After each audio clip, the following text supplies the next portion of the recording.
서로 인사 나눕니다. 주님의 이름으로 사랑합니다. 주님의 이름으로 사랑합니다. 9월 한 달도 복 많이 받으시길 바랍니다. 9월 한 달도 복 많이 받으시길 바랍니다. 오늘 말씀의 제목은 하나님의 복을 받으려면, 이런 제목입니다. 한번 따라하죠. 하나님의 복을 받으려면, 하나님의 무엇을 받으려면? 복을 받으려면. 9월 이제 3달이 되었습니다. 9월 한 달 동안도 여러분들 하나님이 공급하시는 하나님의 복을 많이 받으시기를 주님의 이름으로 축원합니다. 오늘 이 본문 말씀은 지난번에도 한번 살펴봤던 그런 말씀입니다. 그런데 너무나 은혜가 되기 때문에 다시 한번 살펴보도록 이렇게 하겠습니다. 오늘 본문은 욥과 그의 친구 엘리바스가 변론하는 그런 내용이 기록되어 있습니다. 동방의 부자였던 이 욥은 하루아침에 모든 재물을 다 잃어버리지요. 10명의 자녀가 하루아침에 다 죽어버립니다. 그리고 몸에 악창이 나서 기와장으로 몸을 박박 긁는 그런 처절한 그런 상황 가운데 빠지게 됩니다. 그리고 가장 든든한 버팀목이라고 할 수 있는 그의 아내마저 찾아와가지고 당신이 믿는 하나님을 저주하고 죽으라 이렇게 악담을 하고 떠나가 버립니다. 이때 그의 친구, 아주 둘도 없는 세 친구가 찾아옵니다. 홈리와 비나스, 엘리바스가 찾아와가지고 위로하기 위해서 찾아옵니다. 물론 많은 친구가 찾아왔겠지만 대표적인 친구가 3명이죠. 그런데 그들은 위로는커녕 오히려 욥을 정죄합니다. 하나님이 이유 없이 이런 재앙을 내릴 리가 없다.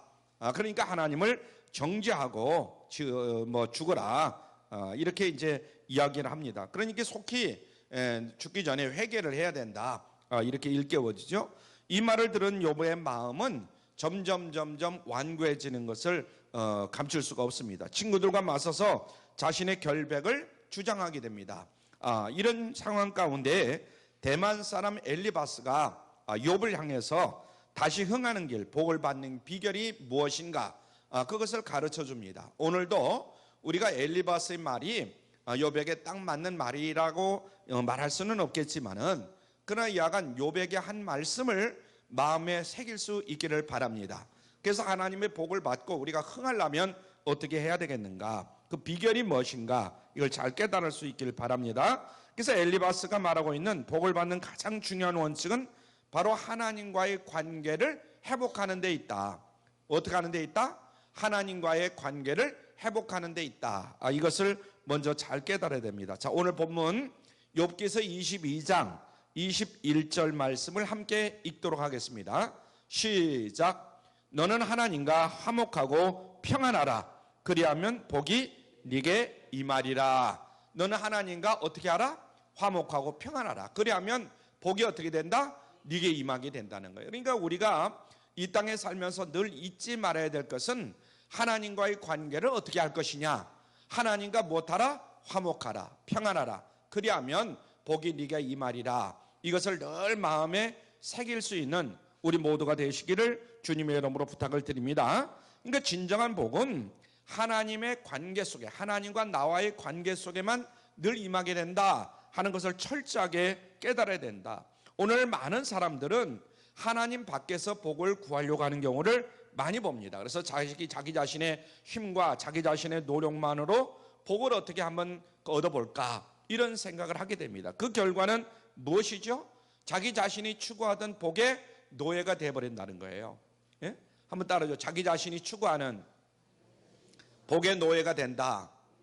우리가 하나님 안에서 구하지 아니하는 복은 결국은 그 자기가 자신이 추구하는 그것의 노예가 되어버리고 만다. 재물이 복이라고 생각하는 사람은 결국은 재물의 노예로 살게 되는 것이다. 세상의 힘과 권력이 복이다, 이렇게 여기는 사람이 있어요. 세상에 어떻게 해서라도 힘을 얻어야 되고 권력이 있어야 된다. 그것이 바로 복이다.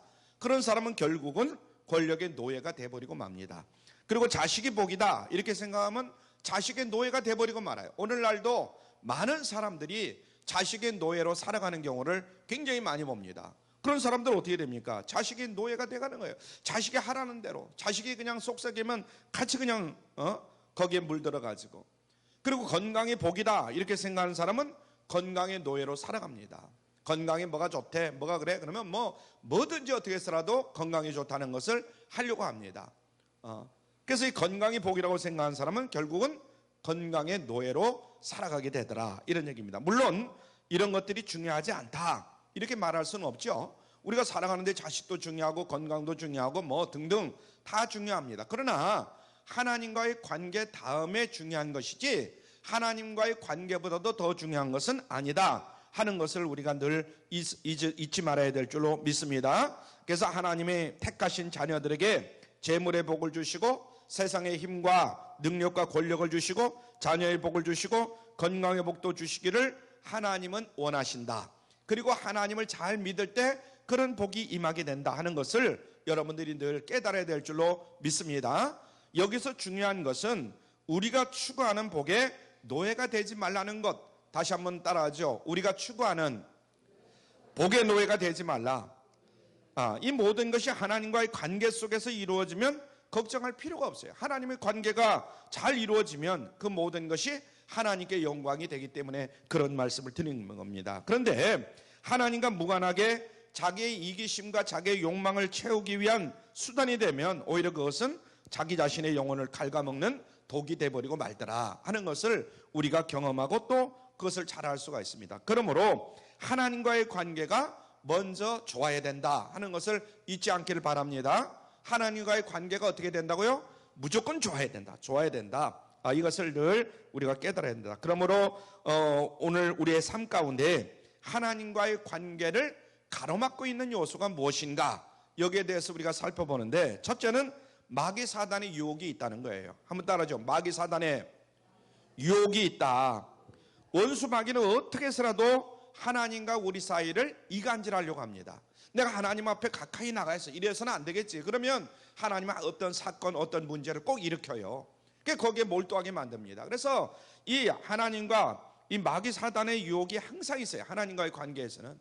그런데 많은 사람들이 마귀 사단의 유혹에 넘어간다는 거예요. 그래서 하나님과 우리 사이를 이간질하는 거고, 목회자와 성도의 사이를 이간질하는 것도 마귀 사단입니다. 그래서 자꾸 목회자를 의심하게 하고, 물론 의심 받을 일을 많이 하겠지만은 그런 사람들은 뭐 많이 있어요. 그러나 양은 어떻게 했던 간에 자꾸만 이간질을 시키는 거예요. 성도와 성도의 관계를 자꾸만 또 이간질 시키는 겁니다. 관계를 깨트려 버리는 거예요. 무슨 집사끼리 이렇게 만나면 거짓의 영을 동원해 가지고 서로의 마음을 흐리게 합니다. 부부간에도 그렇고 서로 또 뭐 하여튼 믿을 사람들 관계에서도 서로의 마음을 흐리게 만드는 거예요. 사랑해야 할 사람을 미워하게 만들고 미워해야 할 사람을 오히려 사랑하게 만드는 경우, 이게 다 마귀 사단이 하는 방법이다 하는 것을 잊지 않기를 바랍니다. 여러분들이 오히려 미워하고 멀리해야 될 사람을 가깝게 지내는 거예요. 그러다가 나중에 한 방 얻어먹죠. 이런 마귀 사단의 유혹에 넘어가지 않으려면 우리가 어떻게 되느냐, 항상 깨어 있어야 된다 하는 거 잊지 않기를 바랍니다. 영적인 분별력을 가지고 늘 살아야 된다는 거, 이것을 잊지 말아야 돼요. 하나님과의 관계를 가로막는 두 번째 요소가 있는데 그것은 이기심이라는 겁니다. 한번 따라하죠. 이기심. 인간은 자기 욕망의 노예가 되고자 하는 이러한 욕구가 끊임없이 발동을 합니다. 끊임없이 자기 자신의 욕망을 채우려고 하는 이러한 인간들이 얼마나 많은지 몰라요. 그래서 욕심이 잉태한 즉 죄를 낳고 죄가 장성하면 사망에 이르니라, 이런 말씀이 있어요. 욕심이 자꾸만 자라는 거예요. 뭘 생각하면 점점 그것이 커지게 되는 거죠. 욕심이 잉태한 즉 죄를 낳고 죄가 장성하면 사망을 낳느니라. 욕망에서 벗어나기 위해서 우리에게는 자족하는 마음이 필요하다 하는 것을 잊지 말아야 됩니다. 하나님의 은혜에 감사하는 태도 참으로 중요한 줄로 믿습니다. 작은 것부터 우리가 하나님 앞에 감사할 때 큰 것을 얻어도 감사하는 거예요. 그런데 감사할 줄을 모르는 거예요. 베풀고 나누고자 하는 섬김의 태도도 중요한 줄로 믿습니다. 섬김을 받으려고 하고 섬기려고 하지 않는 이런 자세들이 너무나 많이 보이고 있습니다. 그래서 이 남을 섬기는 것 굉장히 중요하죠. 하나님과의 관계를 가로막는 세 번째 요소는 뭐냐면 죄입니다. 죄. 한번 따라하죠. 죄. 죄는 근본적으로 하나님과 우리 사이를 갈라놓는 것이다, 이렇게 말할 수가 있겠습니다. 죄를 품고 있으면 거룩하신 하나님 품으로 나갈 수가 없어요. 내가 하나님 품으로 어떻게 해서라도 한 걸음 나가려고 하는데 죄라는 것이 딱 가로막습니다. 그래서 유혹을 하는 거예요. 그냥 넘어가 버리고 마는 거죠. 따라서 우리는 끊임없이 두렵고 떨림으로 죄를 하나님 앞에 고백하면서 하나님 앞에 나가야 될 줄로 믿습니다. 바느질 할 때에 실에 매듭이 지어져 있으면 바느질이 잘 돼야 안 돼요? 안 됩니다. 이 바느질 할 때 매듭을 풀어야만 바느질이 잘 되는 거예요. 근데 어떤 사람들은 매듭이 있는데도 그냥 어거지로 바느질을 하려다 보니까 바느질이 안 되는 거예요. 매듭을 먼저 풀어야 되는 거예요. 그래서 이 죄를 먼저 우리가 풀어야만이 하나님과의 관계가 잘 관계가 유지될 수가 있다는 거 잊지 마시길 바랍니다. 그래서 하나님께로 날마다 여러분들이 매듭을 잘 풀고 나갈 수 있길 바랍니다. 그것을 잘 깨달은 사람이 다윗이라는 사람입니다. 그는 어떤 어려운 가운데도 하나님을 가까이 해야 되겠다, 하나님 앞에 가까이 나가는 거예요. 그것이 결국은 내게 복이 된다 하는 것을 깨달았던 사람입니다. 시편 13편 28절에서도 보면 하나님께 가까이함이 내게 무엇이다? 복이다. 내가 주 여호와를 나의 피난처로 삼아 주의 모든 행사를 전파하리이다. 우리 한번 같이 읽죠. 시작. 하나님께 가까이함이 내게 복이라. 내가 주 여호와를 나의 피난처로 삼아 주의 모든 행사를 전파하리이다. 이렇게 고백하고 있습니다. 또 시인 다윗뿐만 아니라 야고보서에 보면 야고보서 4장 8절에도 이렇게 말합니다. 시작. 하나님을 가까이 하라. 그러면 너희를 가까이 하시리라. 죄인들아 손을 깨끗이 하라. 두 마음을 품은 자들아 마음을 성결케 하라. 이렇게 말씀을 합니다. 하나님과 우리가 왜 자꾸만 멀어지느냐? 하나님을 우리가 가까이 할 때 우리를 하나님이 만나주시고 하나님이 복을 주십니다. 그런데 하나님은 우리를 가까이 하기를 원하는데 우리가 자꾸만 멀어지는 거예요.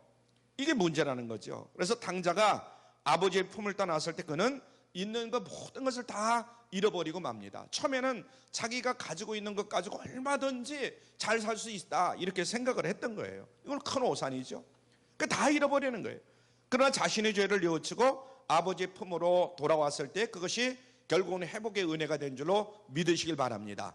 아버지의 사랑을 다시 회복하게 되는 거잖아요. 모든 것이 다 회복됩니다. 그러므로 사랑하는 성도 여러분, 9월을 출발하면서 우리가 9월 오늘 1일이고 특별히 이제 주일인데 9월을 출발하면서 내 삶 가운데 하나님과 멀어진 것이 무엇인가? 하나님과 멀어진 것이 없는가? 이것을 우리가 먼저 잘 살펴봐야 될 줄 믿습니다. 내가 열심히 노력하고 수고는 하는데 여전히 무언가 2% 하나님과 나 사이에 부족한 것이 있다면 그것을 빨리 우리가 찾아야 된다. 하나님과 멀어진 것을. 그렇지 않으면 하나님과의 관계가 좋아져야 나와 하나님과의 관계가 좋아짐으로 하나님이 예비하신 모든 축복이 내 것이 되는데 그렇게 되지 못하는 경우가 많습니다. 그래서 사탄의 유혹 가운데 우리가 있다면 그것을 과감하게 오늘 이 시간 다 끊어버릴 수 있기를 주님의 이름으로 부탁을 드립니다. 내 안에 이기심으로 가득 채워져 있다면 오늘 이 시간 내려놓는 여러분들이 되시길 바랍니다. 그런 훈련을 잘해야 되는 거예요. 섬기고 베풀고 나누는 훈련을 잘 하시길 바랍니다. 아직도 내 안에 해결되지 않은 죄의 문제가 있다면 그것을 하나님 앞에 다 내어놓고 해결하는 그런 축복이 있기를 바랍니다. 하나님과의 관계가 회복될 때에 하나님이 예비하신 풍성한 은혜를 받아 누리는 우리 모두가 될 줄로 믿습니다. 그러면 우리들이 어떻게 하면 9월부터 이제 이달부터 하나님과의 관계를 화목하고 평안하게 유지할 수 있을까? 우리가 오늘 말씀 엘리바스를 통해서 주시는 말씀이지만은 하나님이 우리에게 직접 하시는 말씀이다 이렇게 생각하시고 말씀을 잘 받을 수 있기를 바랍니다. 자, 그래서 하나님의 복을 받으려면 첫째로 하나님의 말씀을 우리 마음에 두어야 된다 하는 것을 깨달아야 될 줄 믿습니다. 한번 따라하죠. 하나님의 말씀을 마음에 두어야 된다. 자, 오늘 22절 말씀이 바로 그 말씀입니다. 욥기서 22장 22절 시작. 너는 그 입에서 교훈을 받고 그 말씀을 어디에다 두라? 네 마음에 두라. 이렇게 말씀합니다. 하나님께서는 이스라엘 백성들에게 가장 강조한 말씀이 뭐냐? 신명기 6장 4절로부터 9절까지의 말씀이에요. 그래서 여러분들이 많은 말씀을 많이 알고 계시고 외고 계시겠지만은 신명기 6장 4절부터 9절 말씀은 꼭 마음에 새길 수 있기를 바랍니다. 이스라엘아 들으라 하면서 이 쇠마의 말씀을 우리에게 주시는데, 자, 우리 한번 같이 봉독하죠. 시작. 이스라엘아 들어라. 우리 하나님 여호와는 오직 하나인 여호와시니 너는 마음을 다하고 성품을 다하고 힘을 다하여 이 하나님 여호와를 사랑하라.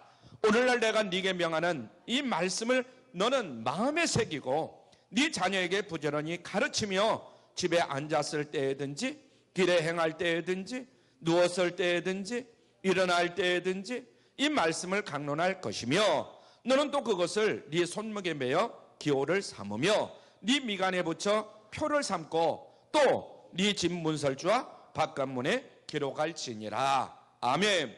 아마 우리 사랑하는 성도들이 잘 알고 있는 말씀일 거예요. 근데 잊어버린 우리 성도님도 계실 거예요. 그래서 다 우리가 외울 수는 없겠지만은 정말 이 말씀은 늘 어디다 잘 적어 놓으시고 우리 자녀들에게도 잘 가르치시고 우리도 잘 이 말씀대로 순종해야 될 줄 믿습니다.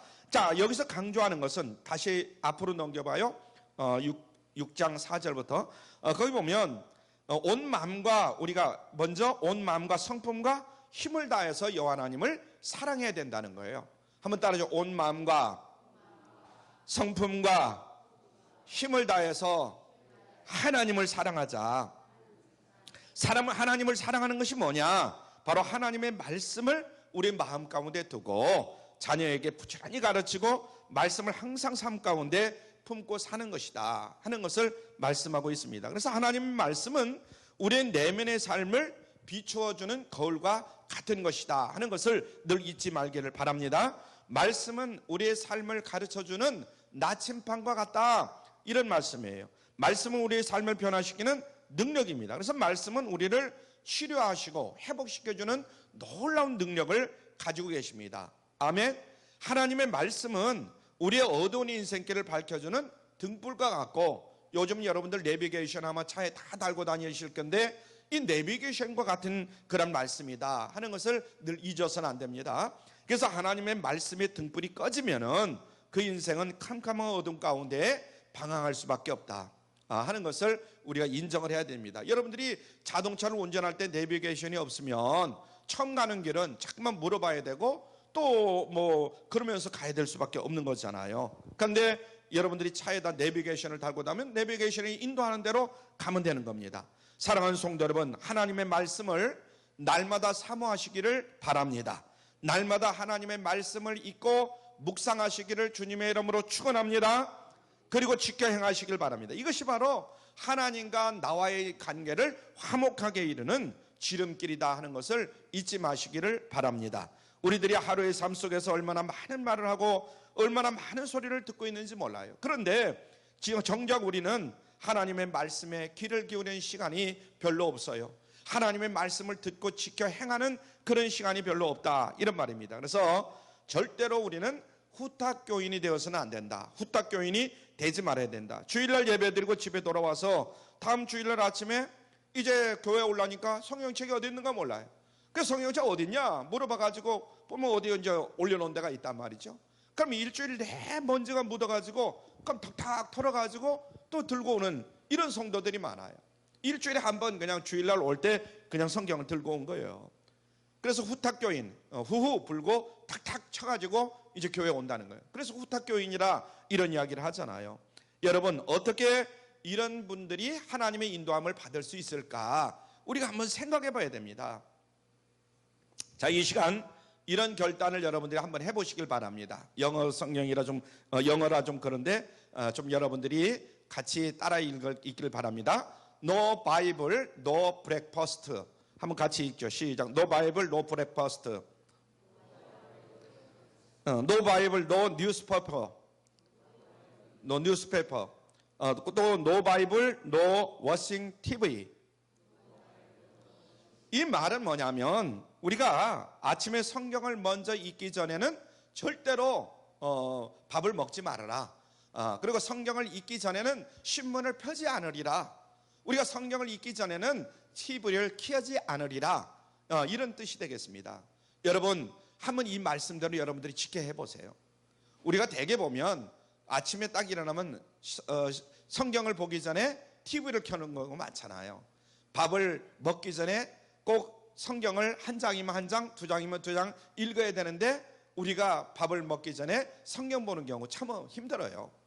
이거 오늘부터 한번 지켜보자 이런 얘기죠. 그래서 하나님의 말씀을 주야로 묵상하는 자가 무엇이 있다 그랬어요?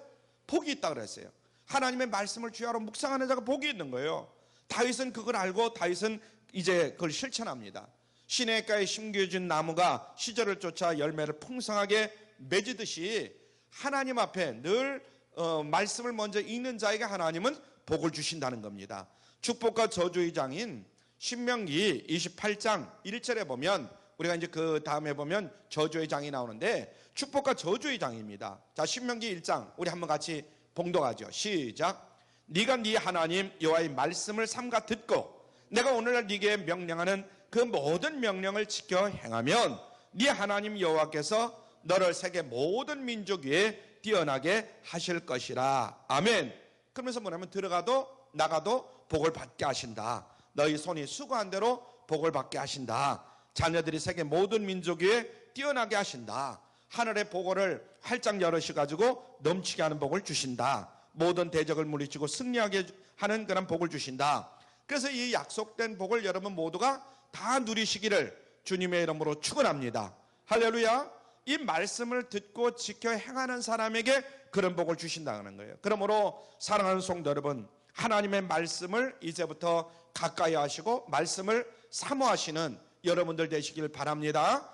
9월이 시작됐어요. 9월 한 달 동안 정말 하나님의 말씀을 가까이 하고 말씀을 늘 사모하면서 살아가시기를 바랍니다. 설교 들을 때도 데살로니게 교회 교인들처럼 사람의 말로 듣지 마시고 내게 주신 하나님의 말씀, 생명의 말씀이다. 이런 각오를 가지고 여러분들이 들으시기를 바랍니다. 고린도후서 1장 20절 말씀에 보면 시작. 하나님의 약속은 얼마든지 그리스도 안에서 예가 되니 그런즉 그로 말미암아 우리가 아멘하여 하나님께 영광을 돌리게 되느니라. 이 바울의 권면이지만은 오늘날 여러분에게 주시는 하나님의 말씀이다, 권면이다, 이렇게 들으실 수 있기를 바랍니다. 말씀 가운데 하나님의 은혜가 임함을 깨달으실 수 있길 바랍니다. 말씀 속에 하나님의 축복이 선포되는 거예요. 오늘 이 밤에 오늘 이 시간에도 여러분들에게 이 말씀이 선포되는데 말씀이 선포되는 이 시간이 하나님이 나에게 복을 주시는 그 시간이다 하는 것을 깨달을 수 있길 바랍니다. 말씀 가운데 치유와 회복의 역사가 임하게 됨을 깨달을 수 있길 바랍니다. 여러분 회복돼야 되잖아요. 심령이 회복돼야 되잖아요. 예스겔 골짜기 마른 뼈들에게 하나님의 말씀이 임할 때에 큰 군대가 일어나는 놀라운 역사가 임했던 것을 우리는 성경을 통해서 잘 알고 있습니다. 그래서 여러분들의 심령 속에 지금 하나님의 말씀이 임하느냐 임하지 않느냐 여기에 따라서 여러분들이 달라진다는 거예요. 그래서 늘 말씀을 가까이 함으로 하나님과 화목한 여러분들 되시길 바라고 여러분의 가정이 되시길 바라고 그래서 약속하신 하나님의 복을 받아 누리시는 여러분 모두가 되기를 주님의 이름으로 축원합니다. 두 번째로 하나님의 복을 받으려면 하나님께로 돌이켜야 된다. 한번 따라하죠. 하나님께로 돌이켜야 된다. 오늘 본문 욥기서 22장 23절을 보면 이렇게 말씀했어요. 네가 만일 전능자에게로 돌아가고 또 네 장막에서 불의를 멀리하면 다시 흥하리라. 이렇게 말씀했습니다. 우리 한번 같이 읽을까요? 시작. 네가 만일 전능자에게로 돌아가고 네 장막에서 불의를 멀리하면 다시 흥하리라. 아멘. 왜 우리가 한번 다시 읽자 이렇게 말씀하냐면 오늘 이 시간 그냥 이 말씀을 들으면 또 잊어버리고 집에 가면 안 읽는 분들이 계시기 때문에 제가 좀 같이 읽자고 그랬습니다. 이 하나님과의 관계를 화목하게 하는 비결은 날마다 하나님께로 돌이키는 것이다. 이것은 자신의 죄를 깨닫고 회개하는 구체적인 행위를 지금 말씀하고 있는 거거든요. 하나님은 뭘 미워하시느냐? 우리의 죄를 미워하십니다. 아멘. 우리를 미워하는 것이 아니라 우리가 죄를 지으면 그 죄를 미워하신단 말이죠. 하나님은 어떤 분이냐? 하나님은 거룩하신 분이에요. 아멘. 진실하신 분이에요. 그런데 우리는 거룩하지 못하고 진실하지 못하단 말이죠. 참 안타까운 얘기지만은 그 더러운 그릇에는 음식을 담을 수 없듯이 우리 더러운 심령에 하늘의 복을 담을 수가 없다 하는 것을 늘 잊어서는 안 됩니다. 그러므로 우리는 날마다 내 자신의 마음을 정결케 해야 된다. 깨끗게 해야 된다. 그런 이야기입니다. 내 속에 있는 삶 속에 있는 불의함을 버려야 된다. 그것이 하나님의 복을 누리는 비결이 된다는 거 잊지 않기를 바랍니다. 그래서 우리의 죄를 정결케 하는 방법은 오직 하나, 예수 그리스도의 보혈, 예수 그리스도의 피밖에 없다는 것을 늘 깨달아야 될 줄 믿습니다. 그래서 피 흘림이 없이는 죄 사함이 없다. 예수 그리스도의 보혈이 우리의 죄와 우리의 허물을 깨끗하게 사해 준 줄 믿으시길 바랍니다. 아멘. 예수님의 그 십자가의 보혈이 없었으면 우리는 죄에서 해방될 수가 없어요. 오직 날 위해서 십자가에 달려 돌아가신 예수 그리스도의 보혈만이 우리의 죄를 깨끗하게 정결케 씻을 수 있다는 거 여러분 잊지 마시기를 바랍니다. 누가 복 있는 자냐? 다윗은 시편 32편 1절로 2절에서 이렇게 고백합니다. 우리 같이 읽죠. 시작. 허물의 사함을 얻고 그 죄음이 가려움을 받은 자는 복이 있도다. 마음에 간사가 없고 여호와께 정죄를 당치 않는 자는 복이 있도다. 이렇게 말씀했습니다. 허물의 사함을 얻고 그 죄의 가림을 받은 자는 복이 있도다 그랬습니다. 사랑하는 성도 여러분, 만약에 우리가 죄를 범한 대로 하나님께서 벌을 그대로 그냥 다 죄 있는 대로 내리신다면 과연 우리는 어떻게 되겠는가? 하루에 우리는 죄를 얼마만큼 짓고 있는가? 예를 들어서 어제 8월 30일이지만 어제 하루 지은 죄만 해도 몇 가지인가? 여러분들이 생각해 보셨는지 모르겠어요. 하루에도 수십 가지, 수백 가지, 어떤 때는 뭐 아무리 안 짓는다 할지라도 말로는 죄를 짓지 않겠지만 생각으로까지 죄를 짓지 않는 분이 없을 것 같아요. 약간 매일 하루에 한 번씩만 죄를 짓는다 할지라도 한 달이면 얼마예요? 30번이죠. 1년이면 뭐예요? 365일인데 360번입니다. 그러면 10년이면 얼마예요? 3600번. 여러분들 지금 계산하기 힘들죠 이제? 40년이면 얼마냐면 14,400번. 50년을 사셨으면 18,000번. 60년을 사셨으면 21,600번. 지금 60살 사신 분들 많이 계시죠? 하루에 1 개씩만 짓고 1년에 360가지를 진다 하더라도 60년을 사셨으면 21,600번. 2만 몇 번이요? 1,600번. 70년을 사셨으면 25,200번. 뭐 80년까지 계산도 안 해봤어요. 여러분의 전과 기록을 조회하면 적어도 10,000번 이상은 다 될 것 같아요. 하나님 앞에 이것을 회개하고 자복하고 그리고 나서 죄를 사함 받으려면 사실 우리는 한이 없어요. 매일매일 하나님 앞에 나가서 죄를 회개하고 자복하고 하나님 앞에 용서함을 빌어야 될 줄로 믿습니다. 우리가 가끔 보면 이제 지금 장관 청문회 때문에 시끄럽잖아요. 하니 안 하니. 그런데 오늘 뉴스를 내 못 들어가지 모르는데 안 할 것 같기도 하고 할 것 같기도 합니다. 그런데 아무리 우리가 볼 때 참 그럴듯한 장관이라 할지라도 경제 전문가고 법률 전문가인데도 불구하고 나와서 보면은 한두 가지 죄는 다 있더라고요. 근데 사실은 한두 가지만 있겠어요? 수없이 많죠. 그걸 가리는 거죠. 인간은 누구나 다 죄인이다. 아멘. 죄인이 죄인을 어떻게 무슨 핍박하고 어떻게 합니까? 사실은 그게 사실 인간들이 얼마만큼 잘 감추느냐, 나가지고 잘 감추느냐 여기에 달려 있는 것이지 누구나 다 사람은 무엇이다? 자신이 없는가 보네. 누구나 다 사람은 무엇이다? 죄인이에요, 죄인. 저는 그렇게 생각합니다. 그게 죄가 좀 더 있느냐 없느냐 이거의 차이는 있지만 누구나 다 죄인이다. 그 우리는 하나님이 내 죄를 용서해 주셔야만 되는 거예요. 그래야만 나는 죄인이 아닌 거예요. 그래서 우리가 거룩하신 하나님 앞에 우리의 모습을 비춰본다면 엑스레이 투시기로 우리를 다 했다 본다면 속이 다 드러내 보일 거예요. 누구나 다 죄인이에요. 그래서 주님의 심판대 앞에 서는 날 우리의 모습은 벌거벗은 것 같이 다 드러낼 수밖에 없다는 거 잊지 마시길 바랍니다. 그때 얼마나 우리가 창피할까? 주님 앞에 섰을 때 얼마나 창피할까? 그래서 우리의 죄와 허물을 가려주시고 덮어주시려고 용서하는 것이 얼마나 큰 복인가를 오늘 이 시간 다시 한번 깨달을 수 있기를 바랍니다. 그러므로 우리는 남이 나의 허물을 들춰내기 전에 먼저 하나님 앞에 나가서 나의 죄를 자복하고 회개해야 된다 하는 거 잊지 마시길 바랍니다. 내가 먼저 고백하는 거예요. 남이 말하면 정죄가 되고 말아요. 그러나 내가 먼저 하나님 앞에 고백하면 하나님께서 우리 죄를 사하여 주신다는 거 잊지 마시길 바랍니다. 사랑하는 성도 여러분, 우리 모두는 다 죄인이다 하는 것을 잊지 마시길 바랍니다. 아멘?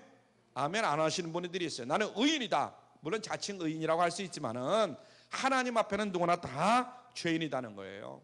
사실 알고 보면 더 죄가 많은 사람들이. 그래서 비록 예수님의 보혈로 정결함을 얻었지만은 우리는 이 순간에도 벌써 생각은 다른 데가 있고 뭐하고 하나님의 말씀을 받는 이 자리인데도 불구하고 죄를 범하고 있는 사람들이 많이 있다 이 말이죠. 그러므로 우리는 날마다 주님 앞에서 죄를 자복하고 회개할 수 있길 바랍니다. 나쁜 행실을 버리고 의와 진리의 거룩함으로 새 사람을 우리는 덧입어야 된다. 우리 주님은 분명히 뭐라고 말씀했냐면 요한일서 1장 9절에서 이렇게 말했습니다. 만일 우리가 우리 죄를 자복하면 저는 밉보시고 의로우사 우리 죄를 사하시며 모든 불의에서 우리를 어떻게 한다고요? 깨끗하게 하실 것이요. 우리가 죄를 자백하고 그러시면 우리를 죄를 자백하면 저는 밉보시고 의로우사 우리 죄를 사하시며 모든 불의에서 우리를 깨끗하게 하신다. 사랑하는 성도 여러분, 우리들이 거룩하신 하나님 앞에 나가 죄를 자백하면 신실하시고 의로우신 우리 하나님은 우리의 모든 죄를 용서해 주신 줄로 믿으시길 바랍니다. 우리의 모든 불의를 깨끗하게 해주심을 믿으시길 바랍니다. 동이 서에서 먼 것처럼 우리 죄를 동에서 서로 그냥 멀리 보내버리신다. 주홍같이 붉은 죄라 할지라도 눈과 같이 희어질 것이요 진홍같이 붉을지라도 양털같이 희게 되는 놀라운 축복이 있을 줄로 믿으시길 바랍니다. 찬송가 여러분들이 좋아하시지만은 찬송가 186장에 보면 내 주의 보혈은이라는 찬양이 있어요.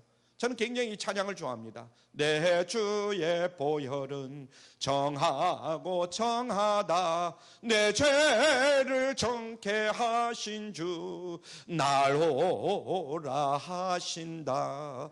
내가 주께로 지금 가오니 골고다의 보혈로 날 씻어 주소서. 할렐루야. 아직도 죄에 매여서 신음하고 방황하는 그런 성도가 많이 계실 거예요. 저도 그렇고요. 이 시간 십자가의 골고다의 보혈의 능력으로 온전히 씻음받기를 주님의 이름으로 축원합니다. 우리가 아무리 추하고 악한 죄를 범했었다 할지라도 주님 앞에 나오면 우리 추함을 다 씻어주시고 정결케 하실 줄 믿으시길 바랍니다. 정결한 마음으로 하나님께 기도할 때 하나님은 들으시고 하나님은 응답해 주십니다. 하나님께서 귀가 어두워서 우리의 귀를 듣지 못하심도 아닙니다.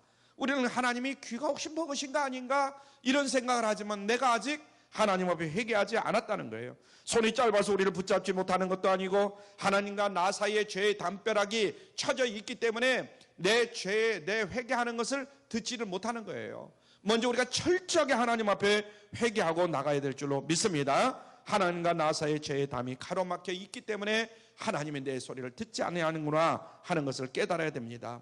날마다 자신을 정결케 하고 불의를 멀리함으로 하나님이 베푸시는 놀라운 은혜와 축복을 받아 누리시는 여러분 모두가 되기를 주님의 이름으로 축원합니다. 자, 그 다음에 세 번째는 하나님의 복을 받으려면 우리가 어떻게 되느냐? 하나님 앞에서 겸손해야 된다. 한번 따라하죠. 하나님 앞에서 겸손해야 된다. 욥기서 22장. 우리가 하나님의 복을 받으려면 그렇습니다. 하나님의 복을 안 받으시려면 뭐 이러니 저러니 다 필요 없고요. 하나님의 복을 받아야 우리가 사는 거예요.